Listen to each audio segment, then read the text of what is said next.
Ladies and gentlemen, boys and girls all over the universe, this is your friendly host, Brian Donahue, of the BIG Sci-Fi Podcast.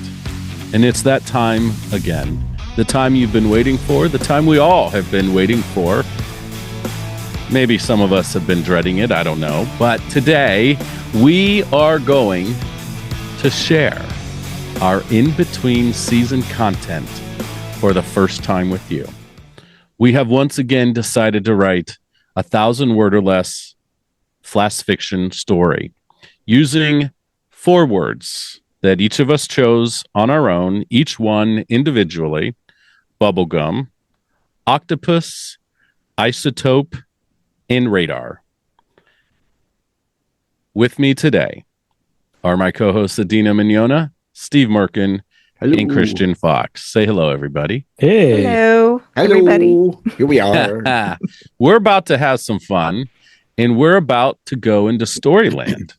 So make sure you grab your cup of tea, your hot chocolate, perhaps coffee, perhaps an adult beverage. We're allowed to say alcoholic, right? I think. Yes, that is not a dirty word. Okay. Sure. No. Anyways, so first up, boys and girls, is Uncle Chris over in Toronto, in the greater Toronto area of Canada, nonetheless, with his original flash fiction story. Take it away, Cristian Fox. Let me just say, Brian, I appreciate that because it is very rare to hear people outside of the GTA, as we call it, ever refer to this as the greater Toronto area. So I appreciate that. Correct. I realized you said the word was bubblegum. I just thought it was gum. So I forgot the bubble part. That's okay. It's the same. We'll see. Whose one was that anyway? Goes. Might lose points. Whose one was that anyway? That might have been mine. It was yours, Brian. It was Brian's. Yeah. I like bubblegum. Me too. Okay. So this story is called The Octopus Story. Fantastic. Octavio Gum, a young purple octopus, was tending the fields of his family farm, the only farm in Underwaterville. Octavio did this every day for 3 hours. He loved his family and appreciated everything they've done for him, but he wanted more, much more. But the only way for him to get more and see the world above the water was the university. And the only way to get into the university was to invent something absolutely amazing. The only problem is he's been stuck for the last month with no brilliant ideas. Before he could really dwell on the situation, Octavio's thoughts were interrupted by his neighbor Johnny. Johnny was a friendly octopus with super bright pink skin and someone that Octavio was happy to see. Hey, Octavio, how's it going? Pretty good, can't complain. How about you? Octavio asked, feeling grateful for the distraction. Well, to be honest, it's not going too well. They let me go today. Something about not being able to be a good radar operator tech because my suckers no longer stick to the controls as well as they used to. I mean, they know the accident wasn't my fault. That's rough, Johnny. I can't even imagine what you must be going through. Let me know if there's anything I can do to help. Thanks, Octavio. But I don't think there's anything you can do. Well, unless you can make my sucker sticky again, said Johnny with a wry laugh. Yeah, that might be a bit beyond me, Octavio replied with a half smile. They exchanged goodbyes and Octavio went back to his farming. That night, Octavio was drifting into sleep when Johnny's words about fixing the stickiness of his suckers popped into his mind. Octavio bolted up right in his bed. He knew exactly what he was going to do. He was going to fix Johnny's suckers and help get his job back. Okay. The next day, Octavio got up bright and early and began working on the project in his makeshift laboratory. The first thing Octavio did was gather everything that he needed, which included various chemicals and a rare isotope known as isotope 151. With everything combined and placed into the appropriate machine, all Octavio had to do was wait. 5 hours later, it was done. The substance Octavio had tried to create was done. It came out as a bright blue cube. The cube was sticky, but it was like solid rock, and Octavio was unable to mold it. Octavio spent the next day trying everything he could think of to make sure it was malleable, but nothing was working. In a moment of desperation, Octavio broke the cube into much smaller pieces, hoping that the smaller size would somehow make it more malleable. Unfortunately, it didn't work, and it was just as solid as it was as a larger cube. Octavio began pacing around the lab and finally stood at the lab window. Octavio found that looking out the window and watching the comings and goings of Underwaterville helped him calm down when frustrated or find insight when he was dealing with a problem. But today, the gazing did nothing, and he was stuck and frustrated as ever. It also didn't help Octavio's state of mind, knowing that the deadline was 2 days away. Octavio's wallowing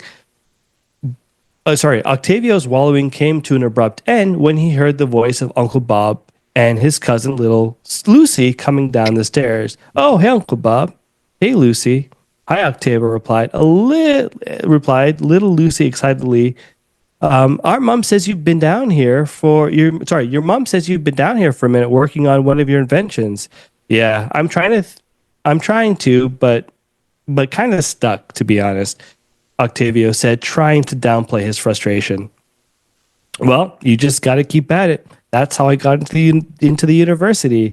"Yes, I know, Uncle. You told me this many times about how you got into the university," replied Octavio, trying to remain friendly. While the two were chatting, little Lucy began exploring the lab, touching everything she could, until finally she saw the bright blue pieces of the cube and put it in her mouth.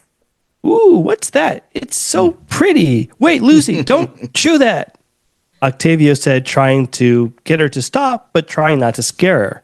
But Octavio was too late. Little Lucy had already put a piece of the cube in her mouth and began chewing. "Wow, this is yummy and sticky," exclaimed little Lucy. Octavio watched her with astonishment. "It's malleable?" he asked aloud in amazement.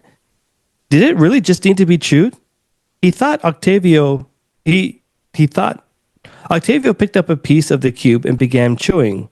Little Lucy was right. It tasted really good, almost minty, and it was sticky, just as sticky as it was before. Uncle Bob watched in amazement as Octavio began testing. "Uncle, this was the breakthrough I needed." "Glad we could help," he replied. Uncle Bob still somewhat confused about what was happening. That evening, after Uncle Bob and little Lucy left, Octavio began testing his creation. After hours of various experiments, he felt confident that this really could help John get his radar job back. Octavio excitedly called John.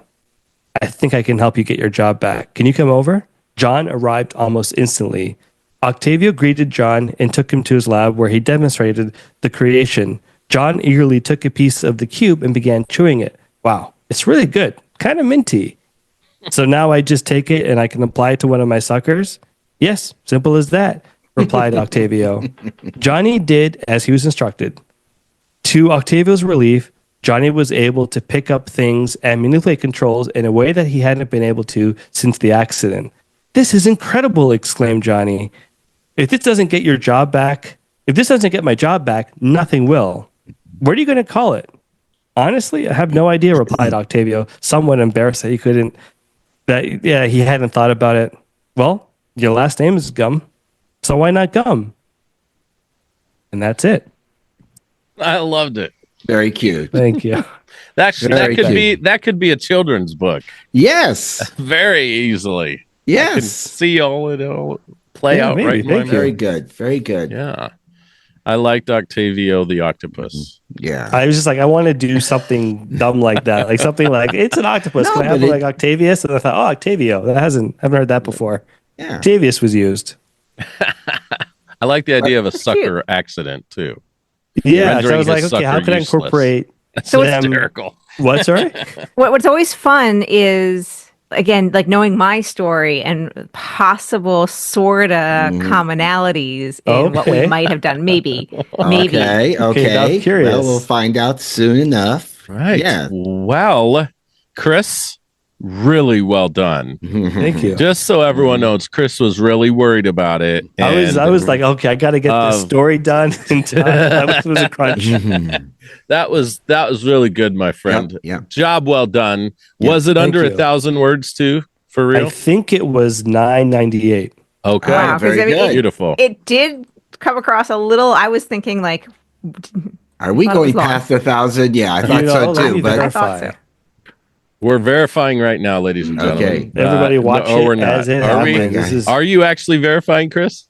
I'm opening up another window. I'm copying it into Okay. my Word document Okay. Uh-huh. because Okay. I was reading it Yep. from Fine. notes. What are we Okay. going to do if it's over 1,000? I mean, really?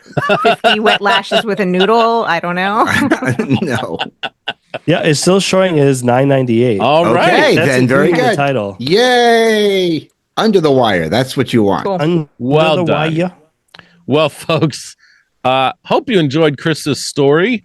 And I know we did. I know I did. I guess I shouldn't speak for my co-host, but You I can. think we all did. Everybody nod if you enjoyed it. Yes. All right, awesome. Enjoy. Very That's good. fun, They're good fun. at taking I directions. like it. It's a children's book. Yeah. All right, thank you. So, Think of that. hey, this is our in-between season content. It's a little shorter, you probably noticed, but that's intentional because in a few short weeks, we're going to have more full-length Big Sci-Fi Podcast episodes for you. Mhm. We've got exciting stuff lined up. We're already booking a couple months in advance. Mhm. Real exciting stuff happening on the next season of the Big Sci-Fi Podcast, available wherever you listen to your favorite podcast and at trekgeeks.com.